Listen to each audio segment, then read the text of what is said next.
Mesdames et messieurs, bonjour. Cette semaine à Connecté Bécomo, le député de René Lévesque, surpris par le départ de François Legault. Formé la Manique pour soutenir le développement industriel, Soléo Énergie veut exploiter l'énergie solaire de Bécomo et le club de ski Norfond veut vendre plus de cartes de saison.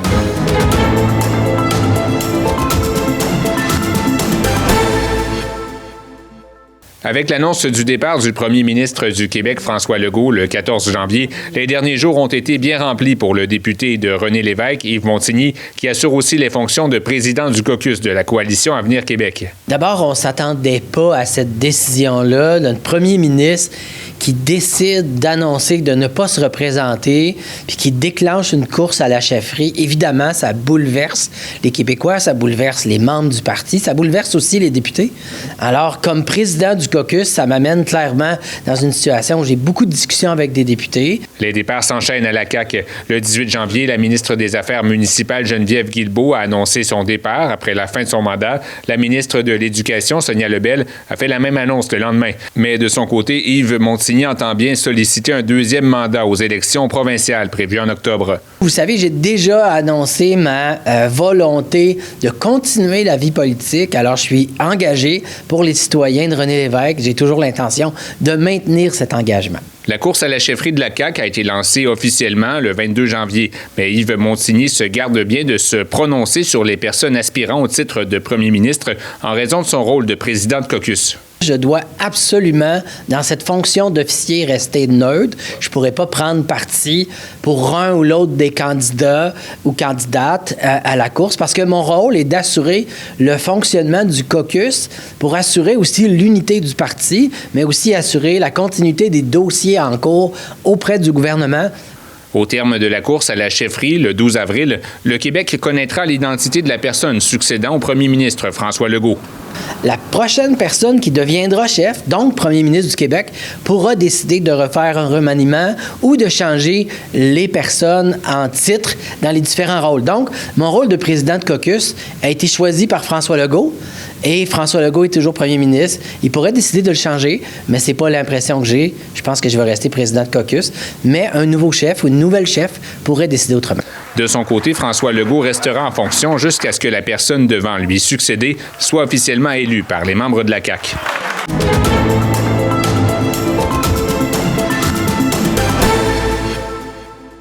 Le 15 janvier dernier, des partenaires du milieu de l'éducation, du développement économique et du marché du travail ont annoncé la création du comité Compétences d'avenir et d'emploi.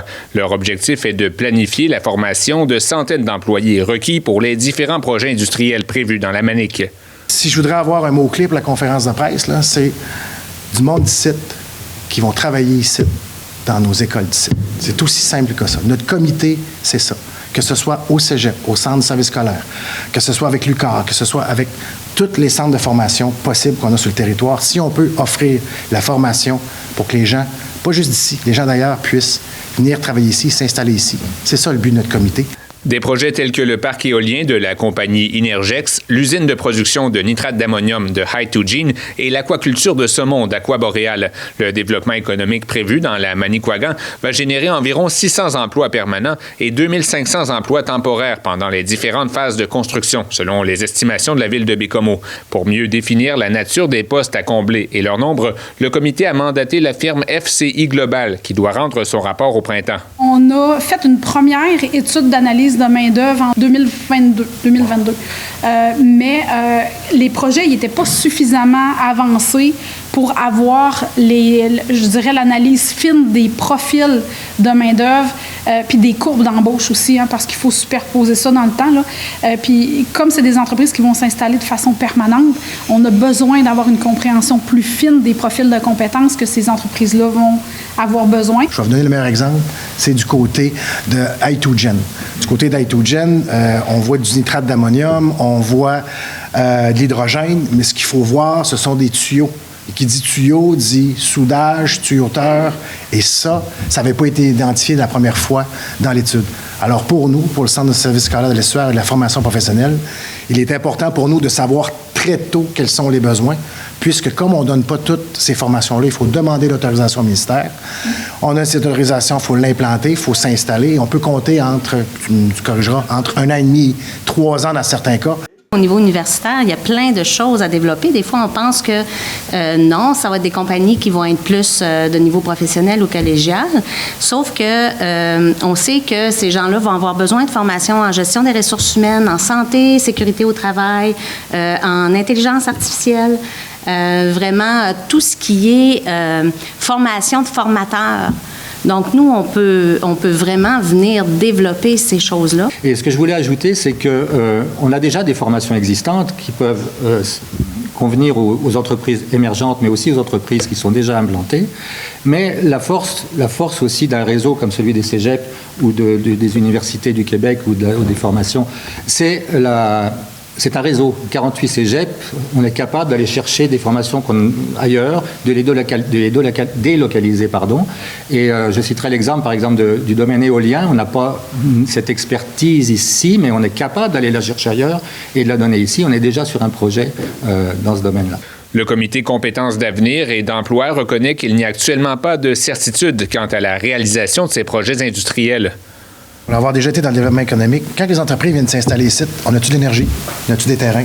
Va-tu avoir du monde? Puis c'est le jeu de la ville puis des élus de se mettre la tête sur le bio pour dire oui, comptez sur nous, ça va être là.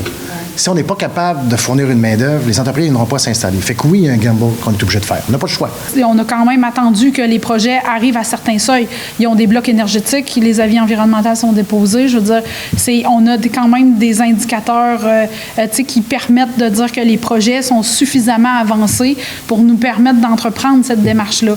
Parce que si on attend des décisions finales d'investissement, pour l'éducation, il va être trop tard pour la formation de main-d'œuvre. Le comité est formé de représentants de la ville de Baie-Comeau, du Centre de services scolaires de l'Estuaire, du Cégep de Baie-Comeau, de l'antenne de l'UQAR à Baie-Comeau, ainsi que du gouvernement du Québec.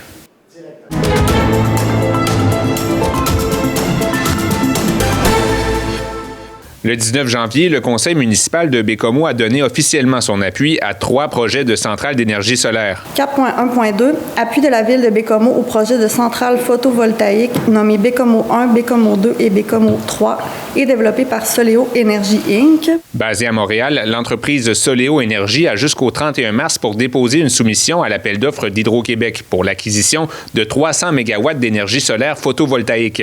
Les projets de centrales retenus doivent avoir une capacité minimale de 0,7 MW selon le document d'appel d'offres émis le 6 mai 2025.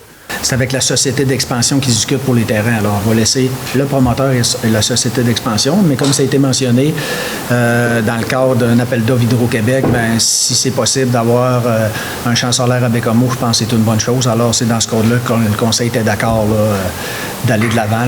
Ne détenant pas de centrale d'énergie solaire au Québec, Soléo Énergie se compose de 2 associés. Soléo Énergie est une entreprise qui est basée à Montréal, qui a un historique d'activité essentiellement dans les Antilles et la Guyane, basée à Montréal depuis à peu près 2 ans maintenant.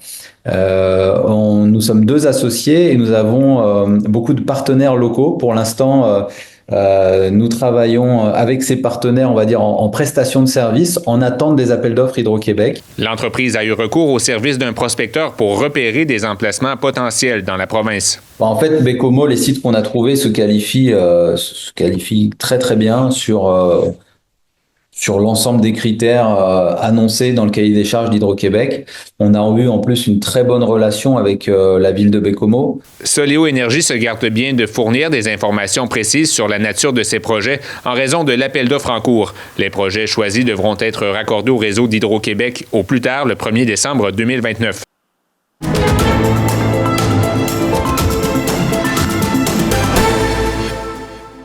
Le club de ski Norfond se félicite de la réussite de sa journée d'initiation du 17 janvier dernier. Les 40 places disponibles ont rapidement trouvé preneur, malgré les températures avoisinant les moins 20 degrés.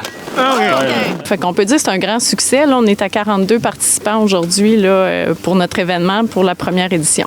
C'est une activité qui vise principalement à initier des nouveaux skieurs, puis aussi à permettre aux skieurs qui sont déjà en pratique là, de perfectionner leur technique. Parmi les participants, David Delangel, originaire du Mexique, il vit à Baie-Comeau depuis 4 ans. Cette activité à plein air, ça me j'aime beaucoup ça me tente depuis que j'étais petit, comme que ça J'ai voulu tout le temps essayer le snowboard, le ski, tout ça. Le but aussi, c'est de faire connaître le club de ski Nord-Fond. Dans le fond, de les amener dans nos pistes. Le club de ski de fond cherche ainsi à augmenter ses ventes d'abonnements de saison, qui ont diminué au cours des dernières années. Elles s'élevaient à 151 à la fin de la saison 2021-2022. C'était 134 en 2022-2023, 99 en 2023-2024, puis 68 en 2024-2025.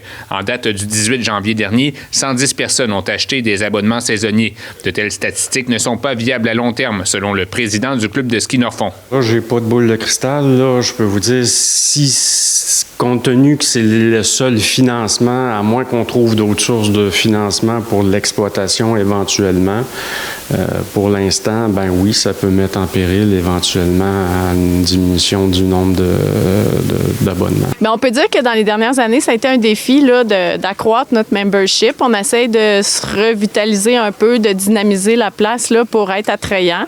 L'ajout d'une toilette extérieure au refuge du 2e kilomètre fait partie des efforts d'attraction du club de ski Nord-Fond qui doit néanmoins couvrir ses frais d'opération. Cela inclut la location de la surfaceuse à la ville de Bécomo et la rémunération de ses opérateurs, la location d'équipements pour débroussailler les sentiers, la réparation des ponceaux et les assurances font aussi partie des dépenses de l'organisme. À court terme, on roule encore sur un coussin de fonctionnement, effectivement, qu'on a permis d'accumuler avec les années, à gauche, à droite. Fait que ça nous permet de... Puis, grosso modo, là, on est tout est bénévole ici, pratiquement. Là, donc, on a vraiment minimisé les frais encore. Dernièrement, là, on a passé à la téléphonie cellulaire qui nous permettait de réduire nos coûts de téléphonie. Fait qu'on essaye de plus en plus là, de réduire au minimum nos dépenses. Mais ça, on ne pourra pas le faire éternellement. Là. Il y a, ne serait-ce que le traceur, là, de ce que ça coûte d'entretenir et de faire fonctionner ces machines-là, ça a des coûts. Fait que oui, c'est un défi. Ça va être un défi, là, comme je vous dis, à moins de trouver une source qui nous permettrait de faire encore un plus long bout, là, mais pour l'instant, elle n'existe pas. Je vous disais, base solide! Le maintien des activités du club de ski Nord-Fond passe par le soutien de la ville de Bécomo. Le bâtiment aussi qui est à notre disposition. Donc, à ce compte-là, la ville est un partenaire vraiment important pour nous, là, pour nous assurer le fonctionnement du centre. Par ailleurs, d'importants travaux devront être effectués pour réparer et mettre à niveau le réseau électrique du club de ski Nord-Fond, qui a été sectionné lors de la tempête du 23 décembre 2022. Et ce n'est pas nécessairement la ville de Bécomo qui épongera la facture. Il faut faire attention pour ne pas tomber dans l'absolu puis dire que la ville va être obligée, parce que la ville n'aura pas d'obligation tant que le conseil de ville ne l'aura pas accepté. La ligne de transmission là, pour l'éclairage et l'alimentation des chalets, ce n'est pas une ligne sur la propriété ville de Bécomo. On cherche à identifier la propriété de la ligne elle-même au niveau historique. S'il y a des citoyens à Bécomo qui savent qu'ils ont travaillé sur cette ligne-là puis qui peuvent nous confirmer que c'est la ville qui l'a construite, ça serait avantageux, là, parce que pour l'instant, on n'arrive pas à faire la démonstration que c'est une ligne de la ville. Fondé en 1973, le club de ski Nord-Fond compte près de 25 km de sentiers auxquels s'ajoutent 3 refuges et le bâtiment d'accueil.